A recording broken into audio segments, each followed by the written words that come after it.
Hey guys, Jonathan Levy here. I am here with two other top online educators and Udemy instructors, Mr. Jimmy Naraine and Anthony Metivier.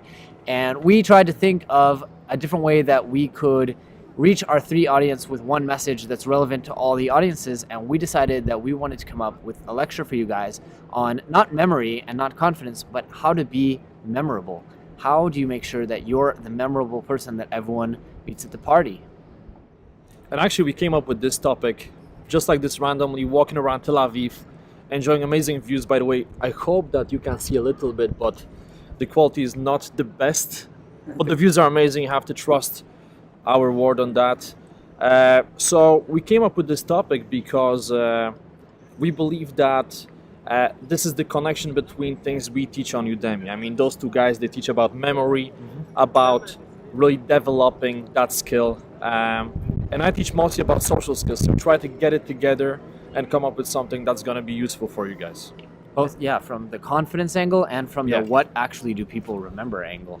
Exactly. Which I think is how you are coming at it. Well, I think what I would add to this, though, is, you mentioned the quality and so forth, but if we get at the root of what it is to be memorable and to make yourself memorable, it's to use what you've got in that moment and to leverage it. Yeah. So this quality is 100% in this context, and so that is part of us delivering who we are in this moment and taking action on the idea and implementing right away so that we are able. Well, it's speed of implementation, right? Have you heard that term? Right. Speed of implementation. So it's like being part of being memorable is just being 100% taking action right now and then worrying about it later. So we might even discard this. I doubt it, but that's, to me, that would be sort of one of the core messages. So what's an example recently where you just had an idea and you just took action and it created memorability at some level? I had this idea that for training new team members, I was going to build an online course. Instead of training them over Skype one-on-one, I said, you know what, I'm an expert in online education. Let's build a course that teaches them, what are our products and what's our brand like and blah, blah. And I just immediately just went into our masterclass platform, just put all the outline in, started typing up, there's a lecture about you guys, who are our allies, who are brands that we admire, stuff like that. So immediately, and everyone who's watched it so far has been really into it. Wow. Yeah, it's kind of cool. Great. My example would be coming here to Tel Aviv, actually. You guys don't know, but it's pretty funny. I was sitting on the bus going to Warsaw to fly to another place, and then we had this WhatsApp chat. And I figured, you know what, we've been talking quite a bit on WhatsApp, but we've never got to have that Skype call. Yeah, it's impossible to get you on a Skype call. Yeah. But to get you to fly 5,000 kilometers is actually very shockingly easy, for the record. Exactly. So I just went to Skyscanner. I looked for flights, and I decided, you know what, we may as well see each other in person. And I booked my flight just like that. And this is why we see each other. Yeah. Then Anthony booked his flight randomly, spontaneously, and now we are here having an amazing time, sharing ideas, sharing knowledge, meeting other travelers as well. Yeah. Already happened today. Yeah, indeed. I want to jump back real quick though, and talk about, we didn't mention why it's important to be memorable. And I think there's a really interesting argument made by actually James Altucher that kind of in the future we're all going to be our own little mini company. And it's already happening, right? You go to Google and you interview for a job as a programmer. I've never done it, but I hear they're going to check your GitHub account and they're going to check your blog and see what are you blogging about? What platforms are you excited about? I interviewed this woman on my show, and she's like, if I go through your Twitter feed, I know if you're a good software developer or not. Just based on the people you're interacting with. Are you tweeting with the hot new software companies?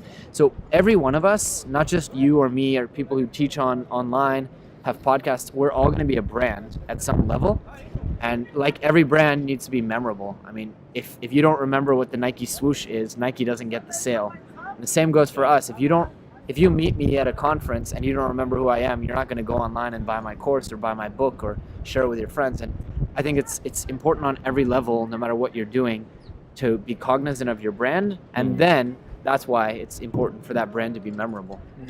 So let me ask you guys, what in your opinion is the importance of the first impression? That's a big thing. I'm very big on first impression, but I'm curious to hear your thoughts on that. Yeah. How do you create that strong first impression? Oh, I got a lot of So even if you talk to somebody for a minute, they will not forget your face. They may Right. see you in the next couple of months randomly on the street, Right. and they will know who you are. How Right. do you do that? Right. Well, for me, this is a work in progress for sure, because I wouldn't say I'm necessarily socially awkward, but I've done a lot of work on it, and I'm still like, no, I haven't figured that out. But one thing that made a huge difference is just to start saying hello to people and like putting my hand out and saying, "I'm Anthony," and Yeah. what are you doing here? Yeah. But I've done, like, I've studied a lot of hokey stuff, like if you turn your head like this way, it'll Oh, yeah. give you dominance and this sort of stuff. But at the end of the day, it's kind of just, hey, my name's Anthony. Yeah. What do you do? What's your name? So I've spent a lot of time thinking about this, and I think most interactions, like I hate to generalize, but most interactions are really boring. At least the first 5 minutes of most interactions go through a set of rules. Who are you? What's your name? What do you do? Where are you from? Like, if you skip all that, it's 3 orders of magnitude away from the norm. It's huge. It's like, it's not just you meet someone and, oh, I'm a best-selling New York Times author. That's 2 degrees of separation. That's 2, Yeah. 2 standard deviations, if you will. You just you pop out with a question like, "Hey Jimmy," or "Nice to meet you, Jimmy. What's your passion in life?" Like, That's what were cool. you? I like to ask people, what were you put on this planet to do? And it's Alright. kind of weird. It's definitely weird. It's a lot weird. I don't believe it is weird.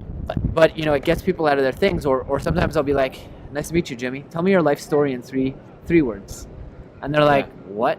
That's memorable, right? Yes. Who has said that to you? And you can use these if you're watching. Feel free. There's things that I've kind of made up, but Well, this is interesting in terms of memorability or capture, because it's pattern interrupt, right? right. And That's so- exactly all it is. Well, part of being remembered is being the person who interrupts the pattern, Correct. so that then later Correct. you have pattern recognition, Correct. because Our that's the brains guy who thrive caught my on attention. novelty. I mean, this is the neuroscience aspect of what we do. Your brain craves and thrives on novelty. And I mean, look, the other thing is like, so one of my core values is inspire with every interaction. I see it a lot in everything you do. You go ask these guys at the restaurant for tea. You start, "Hey, what's up, guys? How's your day going? Can I get some tea? How are sales today? How's everything?" Every interaction needs to leave people feeling better. Yes. Then, and I see the wheels turning in your head where you're like, "I'm gonna get this waitress energized and get her leaving the interaction better than she was before." And I think that if you impart value on people, whether or not I get into a conversation, a lot of my conversations at cocktail parties end up being, "Oh my God, I can't remember anything. How do I?" So I provide as much value as I can, and I tell them about visualization and stuff like that. But even if I don't get to that point, getting people's energy level up high enough that they remember how they felt, even if they don't remember you or what you did exactly, they remember how you Yeah. made them feel, I think is important. I totally agree. I mean, I believe that everything starts with those small interactions you have every single day. Now, people think about building massive social circle, becoming social masters, but they follow the wrong order. They start with thinking about Right. putting the windows in their house without having the foundation, right? That's what people do. Right. They try to figure out how they can get to know 10,000 people, how to get to know influencers without knowing how to Yeah. interact with a cleaner, for example, or a Yeah. shop assistant. Yeah. So I really believe that it's important to practice in those daily interactions. You go to the shop, instead of saying, "Hello, want tea, thank you, goodbye." When you do it like this, you treat that person as a part of machinery. Instead, you have to realize that it's a human being with Yeah. different needs, with different expectations. You don't know what's going on in their lives, and that's why you have to treat them with respect. You have to Yeah. do your best to bring some energy, and sometimes So you feel better. yeah, it's You as simple feel as so saying, much better. "How are you doing?" Noticing something small about those people. "How are you doing? Where are you from? You have this accent. Oh, you're from Argentina. Oh, puedo hablar español," and you jump Yeah, on yeah. this. Or for example, you notice that nice piercing, and you start talking about it. "Oh, I noticed this piercing. You must be quite adventurous." Make assumptions, but only positive assumptions, to strike up different types of conversations. So it's True. not only, "So what do you do?" "I'm doing this and that." "So what do you So do?" boring. Yeah, it's boring. So tired. You get so tired of those conversations if you're someone Yeah. who meets a lot of people. Something we were talking about Keith Ferrazzi earlier, the author of Never Eat Alone, and he said something at Summit Series which I really, really liked. He gave the first talk of the day.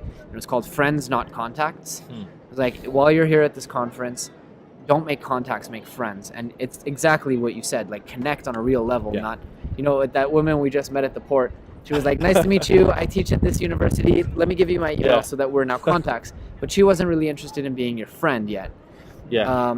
And he said something that I really, really, really loved, which is, if ever in a new social situation, I'm pretty sure it was him, it might have been one of the other lecturers, embarrassing, memory expert forgets situation, but there were 500 lectures in 3 days. But he said, anytime I feel insecure, I just figure out how I can provide value to others.